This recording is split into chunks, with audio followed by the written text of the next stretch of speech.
সামন্তী এরিয়ার বুকে লুকিয়ে আছে এক বহু বছর পুরনো এক হিডেন মন্দির। আসসালামু আলাইকুম, সত শ্রী আকাল, নমস্কার বন্ধুরা। আমি আজকে যাচ্ছিলাম এখানে, আজ আপনারা জানেন এদিকে আমার গ্রামের বাড়ি বনরিশপুর এলাকায়, তো সামন্তী দিকে যাচ্ছিলাম। দেখলাম আজকে ডিসকভার করলাম একটা খুবই পুরনো মন্দির, তো আপনাদেরকে একটু দেখাই। তারপরে আপনাদেরকে এক দাদা আছে, উনি হিস্ট্রি বলবেন এখানে।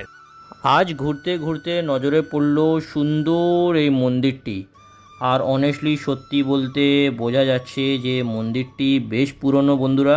যেহেতু মন্দিরটা খুব বড় নয়, কিন্তু এর ডিজাইন আর পরিবেশের জন্য একটা আলাদাই ভাইব আসছে বন্ধু। চারপাশে নিরিবিলি পরিবেশ আর মন্দিরের গঠন দেখে কিছুক্ষণের জন্য শহরের ব্যস্ততাটা ডেফিনেটলি আপনারা ভুলেই যাবেন। এখানে এসে মনে হলো সুন্দর জায়গা খুঁজতে সবসময় দূরে যেতে হয় না বন্ধুগণ। মাঝে মাঝে এমন কিছু জায়গা আমাদের চোখের সামনে লুকিয়ে থেকে।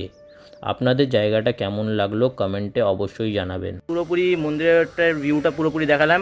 এক দাদা আছেন, উনি আপনাদেরকে পুরোপুরি সম্পূর্ণ এখানে যতটা হবে উনি বলবেন। তো দাদা বলুন। তো আপনার নাম কি দাদা বলুন? নাম দীপঙ্কর মাঝি। আচ্ছা, আমার নাম শেখ হাবিবুল্লাহ। তো আপনি কি বলতে চান এই মন্দিরটা তার মানে কত বছর পুরনো? মন্দিরটা আমাদের ধরুন আনুমানিক মোটামুটি 36-37 বছরের পুরানো মন্দির। বছরে প্রত্যেক দিন মানে তোমার এবেলা বেলা ঠাকুরকে আমাদের সেবা দেওয়া হয়, নিত্য পুজো করা হয়।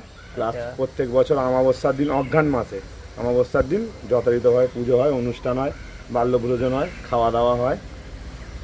আচ্ছা, আর তাছাড়া কিছু? তাছাড়া আর সেরকম কিছু নেই এর মধ্যে, এর ঐতিহ্য আর কিছু নেই। তো বহুত পুরানো, এর জাগ্রত ঠাকুর, এর কাছ থেকে অনেকজন অনেক কিছু চাইলে আশা করলে পাওয়া যেতে পারে, মন থেকে ডাকলে। ঠিক আছে দাদা, থ্যাংক ইউ, আপনার সাথে কথা বলে খুবই ভালো লাগলো। এরকম আরও জায়গা আপনাদেরকে দেখাতে থাকবো, তো keep following vibe with Habib and thanks me letter.